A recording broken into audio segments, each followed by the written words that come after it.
നമസ്കാരം. ഞാൻ രവീന്ദ്രൻ നായർ, മലയാളി ആസ്ട്രോളജർ, ദില്ലിയിൽ നിന്നാണ് സംസാരിക്കുന്നത്. കഴിഞ്ഞ 30 വർഷമായിട്ട് ഇവിടെ ദില്ലിയിൽ ജ്യോതിഷം പ്രാക്ടീസ് ചെയ്യുകയാണ്. ജ്യോതിഷം മാത്രമല്ല, വാസ്തു, അതുപോലെ തന്നെ ജ്യോതിഷം റിലേറ്റഡ് ആയിട്ടുള്ള മറ്റു കാര്യങ്ങളിലും നമ്മൾ പ്രാക്ടീസ് ചെയ്യുന്നുണ്ട്. ഓൾമോസ്റ്റ് 30 വർഷം, 96 തുടങ്ങിയതാണ്. 30 വർഷത്തിന് കുറച്ച് മാസം കൂടി ബാക്കിയുള്ളൂ.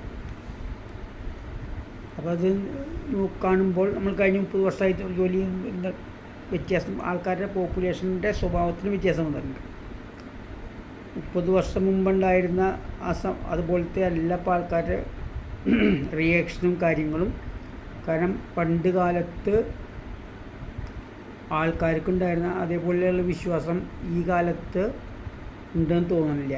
കാരണം എന്തുണ്ടെങ്കിൽ പണ്ട് കുട്ടികളും പേരൻസും നമ്മുടെ ഒപ്പം വരാറുള്ള അന്നേരം കുട്ടികൾക്ക് ഇതിലുള്ള വിശ്വാസം അത്ര കണ്ട് ഇപ്പോൾ ഉണ്ടോ എന്നുള്ള സംശയമാണ്.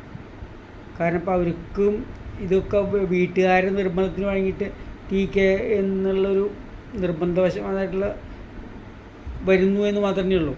പിന്നെ വീട്ടുകാർക്ക് ചിലപ്പോൾ നിർബന്ധമായിട്ടുണ്ടാവും, എൻ്റെ മക്കളെ എൻ്റെ ഇഷ്ടപ്രകാരം ഞാൻ ഇഷ്ടപ്പെടുന്ന പെൺകുട്ടികളെ അല്ലെങ്കിൽ ആൺകുട്ടികളെ കല്യാണം കഴിക്കണം. അതൊക്കെ ഇന്നത്തെ കാലത്ത് പറഞ്ഞുകൊണ്ട് കാര്യമില്ല. പിള്ളേരത് ഉള്ളിൽ താല്പര്യമുള്ള ആൾക്കാരായിരിക്കില്ല. കാരണം ഇന്ന് കാലം കുറേ കൂടി മാറി. വർഷങ്ങൾക്ക് മുമ്പ് ഞാൻ എൻ്റെ കാലത്ത് കല്യാണം കഴിക്കുമ്പോൾ ഞാൻ നിർബന്ധമായിട്ടും വീട്ടുകാർ നോക്കിയത് കല്യാണം കഴിക്കുന്ന ഒരു കാലമായിരുന്നു അന്ന്. പിന്നീട് അത് മാറിയപ്പോൾ പിന്നെ ലവ് മാരേജിൻ്റെ കാര്യങ്ങൾ കൂടി. എനിക്ക് ഇഷ്ടമുള്ള ആളെ കല്യാണം കഴിക്കും, ഏത് മതത്തിൽ വന്ന് കല്യാണം കഴിക്കും എന്നുള്ളൊരു കാലമായി. അപ്പോൾ അതനുസരിച്ച് നമുക്കും കാര്യങ്ങൾ മാറ്റേണ്ടി വരും. പക്ഷേ ജാതി മതങ്ങളൊക്കെ അതുപോലെ അങ്ങോട്ട് അക്സെപ്റ്റ് ചെയ്യാൻ നമ്മുടെ കേരളത്തിലൊന്നും ഈസി ആയിട്ട് പറ്റുന്നുണ്ടാവില്ല. ഇവിടെയൊക്കെ ആകുമ്പോൾ പിന്നെ അത്ര ഇഷ്യൂ ഇല്ല. കാരണം വെച്ചിട്ടുണ്ടെങ്കിൽ ആർക്കും എന്താ മതം എന്നൊരു വലിയ പ്രശ്നമല്ല. ഒരു നോർത്ത് ഇന്ത്യൻ കുട്ടീനെ കല്യാണം കഴിച്ച ബംഗാളിയാണോ പഞ്ചാബിയാണോ ഈ കാര്യങ്ങളൊന്നും ഇഷ്യൂ അല്ല. അപ്പോൾ കാരണം വെച്ചിട്ടുണ്ടെങ്കിൽ അത്ര കാര്യം ഇപ്പം കാര്യങ്ങളൊക്കെ ഡൈല്യൂട്ടായി വന്നു. അപ്പോൾ അത് കാരണം കൊണ്ട് കാലക്രമേണ ഈ കാര്യങ്ങളൊന്നും വലിയൊരു ഇഷ്യൂ ഇല്ലാതെയായി. അതുകൊണ്ട് അത്ര ഒരു ഇഷ്യൂ. പക്ഷേ നാട്ടിലിപ്പോഴും ഇഷ്യൂ ആണത്. ഒരു ഇതര മതസ്ഥനെ കല്യാണം കഴിക്കുക എന്ന് പറഞ്ഞതൊരു വലിയ ഇഷ്യൂ ആണ്. നായരും തമ്മിൽ തന്നെയാണ് താല്പര്യമുള്ളത്. നായരും വേറൊരു കാസ്റ്റുകാരുമാണെങ്കിൽ രണ്ടുപേരിലും ആ നായരിലും അതുപോലെ തന്നെ കഴിക്കുന്ന മറ്റേ 2 പേരിൽ ഗ്രൂപ്പിലും വിഷമമുണ്ടായിരിക്കുക. അപ്പോൾ അത് കാരണം കൊണ്ട് ഗ്രൂപ്പ് മാറുന്നു എന്നുള്ളൊരു പോയിൻ്റ് ഇപ്പോഴും നാട്ടിൽ വിഷമം തന്നെയാണ്. അപ്പോൾ അതുകൊണ്ട് കല്യാണാദി കാര്യങ്ങളിലൊക്കെ അത്ര എളുപ്പമായിട്ട് കാര്യങ്ങൾ പെട്ടെന്ന് അങ്ങോട്ട് തുടച്ചു നിൽക്കാൻ പറ്റില്ല. എന്നാലും എനിക്ക് തോന്നുന്നൊരു 10-20 കൊല്ലമൊക്കെ ആകുമ്പോഴേക്കും കുറേ കാര്യങ്ങൾ കൂടി മാറും. കാരണം ഇപ്പോൾ ഇന്നത്തെ കാലത്ത് മെയിനായിട്ടുള്ളൊരു പോയിൻ്റ് എന്താ വെച്ചിട്ടുണ്ടെങ്കിൽ, ഇന്നിപ്പോൾ നമുക്ക് എല്ലാവർക്കും അവനവന് ഇഷ്ടപ്രകാരമുള്ള തൊഴിൽ ചെയ്യാനോ തൊഴിൽ നോക്കാനുള്ള സാധ്യതയുണ്ട്, സാഹചര്യങ്ങളുണ്ട്. അതുപോലെ തന്നെ വിദ്യാഭ്യാസങ്ങൾ തന്നെ അതനുസരിച്ച് നമ്മൾ ചെയ്യുന്നത്.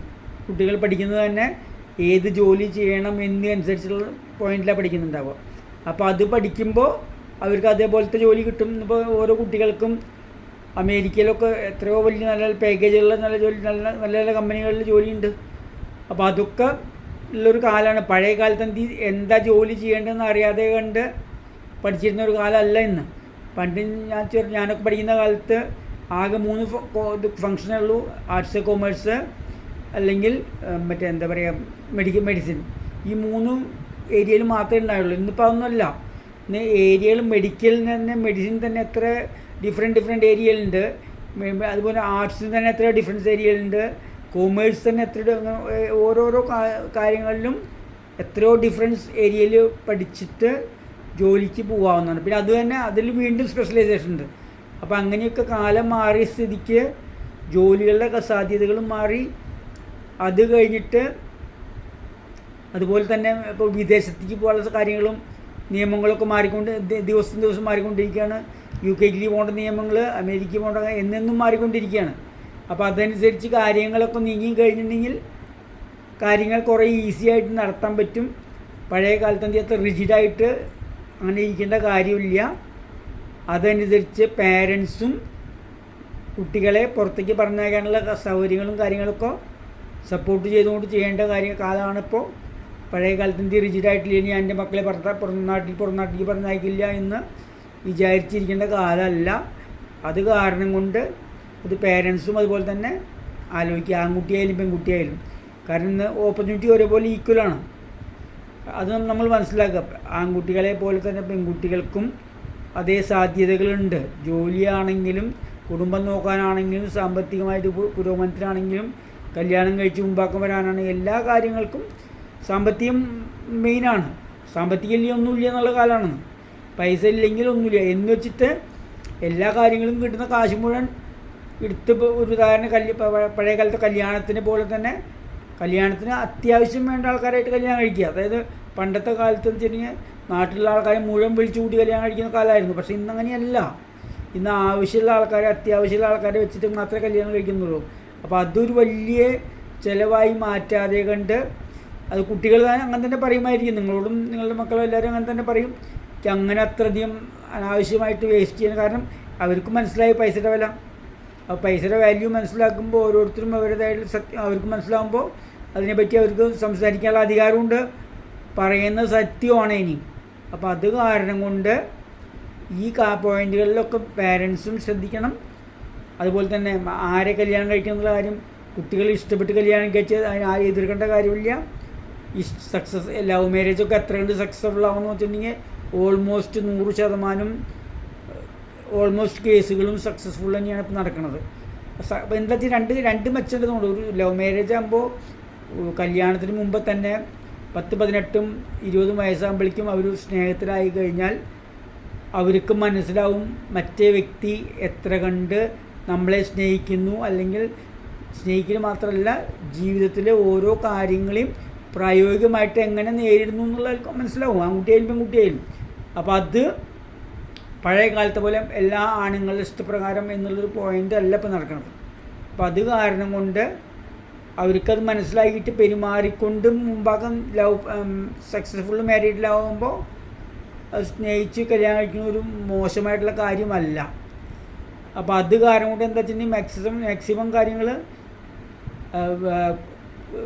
കൊടുത്തും കൊണ്ടും മുമ്പാക്കം നീങ്ങാൻ പറ്റും. അതായത് പെൺകുട്ടിക്കുള്ള വാശി ഉണ്ടെങ്കിൽ അത് പയ്യന് മനസ്സിലാവും, അതുപോലെ ആൺകുട്ടിക്കുള്ള വാശി ഉണ്ടെങ്കിൽ അത് പെൺകുട്ടിക്ക് മനസ്സിലാവും. അപ്പം അങ്ങനെ ഈ രണ്ട് കാര്യങ്ങൾ തമ്മിൽ മനസ്സിലായിക്കൊണ്ട് മുമ്പാക്കം നീങ്ങിയാലാണ് അതിൻ്റേതായിട്ടുള്ള കാര്യങ്ങൾ നീങ്ങാൻ ഈസി. അപ്പം അത് കാരണം കൊണ്ട് ആരും വാശി പ്രകാരം കല്യാണം കഴിപ്പിക്കേണ്ട ഒരു കാര്യമില്ല. പക്ഷെ ഞാൻ പറഞ്ഞില്ല, ഇത് പോയിൻ്റൊക്കെ ഞാൻ ഇവിടെ പറഞ്ഞാൽ പോലും കേരളത്തിൽ ഇതൊക്കെ എത്ര കണ്ട് അക്സെപ്റ്റബിൾ ആണെന്നുള്ള ഒരു സംശയം തന്നെയാണ്. കാരണം വെച്ചിട്ടുണ്ടെങ്കിൽ ഒരു ഇൻ്റർ കാസ്റ്റ് മാരേജ് എന്ന് പറഞ്ഞാൽ അത്ര ഈസി അല്ല, എനിക്ക് തോന്നുന്നില്ല അത്ര ഈസിയാണെന്ന്.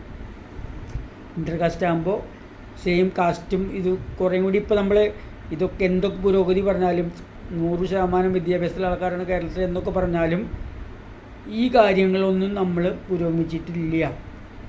അത് സത്യമാണ്. അതിപ്പോൾ നമ്മൾ എന്ത് റെവല്യൂഷണറി പറഞ്ഞിട്ടും കാര്യമില്ല. സത്യമായിട്ടുള്ള കാര്യം സത്യമാണല്ലോ. അപ്പം നമ്മൾ CPM മാർക്സിസ്റ്റ് പാർട്ടി കേരളത്തിലാണ് ആദ്യം വന്നതെങ്കിൽ പോലും ഈ വക കാര്യങ്ങളൊന്നും അവർ പബ്ലിക്കിനെ പുരോഗമിക്കാൻ വേണ്ടി ഈ വക പാർട്ടികൾ കഴിഞ്ഞിട്ടില്ല. അവരവരുടെ പൊളിറ്റിക്കൽ ലെവൽ മാത്രമേ ചിന്തിച്ചിട്ടുള്ളൂ. ബാക്കിയുള്ള ജീവിതത്തിൻ്റെ കാര്യങ്ങളിൽ അങ്ങനെ ഇമ്പ്രൂവ് ചെയ്യണം എന്നുള്ളൊരു പോയിന്റിൽ വന്നിട്ടില്ല. അപ്പം അത് രാഷ്ട്രീയപരമായിട്ട് മാത്രം ചിന്തിക്കുക. കാരണം കൊണ്ടെന്ന് വെച്ചിട്ടുണ്ടെങ്കിൽ മനുഷ്യന്മാരുടെ ജീവിതത്തിൽ ആ വ്യത്യാസം വന്നിട്ടില്ല എന്നുള്ളതാണ് സത്യം. അപ്പോൾ ഇതൊക്കെയാണ് സത്യം എന്നുള്ളത് കൊണ്ട് നമുക്ക് കാര്യങ്ങൾ മനസ്സിലാക്കിക്കൊണ്ട് മുമ്പാക്കം നീങ്ങണം എന്നുള്ളതാണ് എൻ്റെ അഭിപ്രായം. അതാണ് പറയാനുള്ളത്.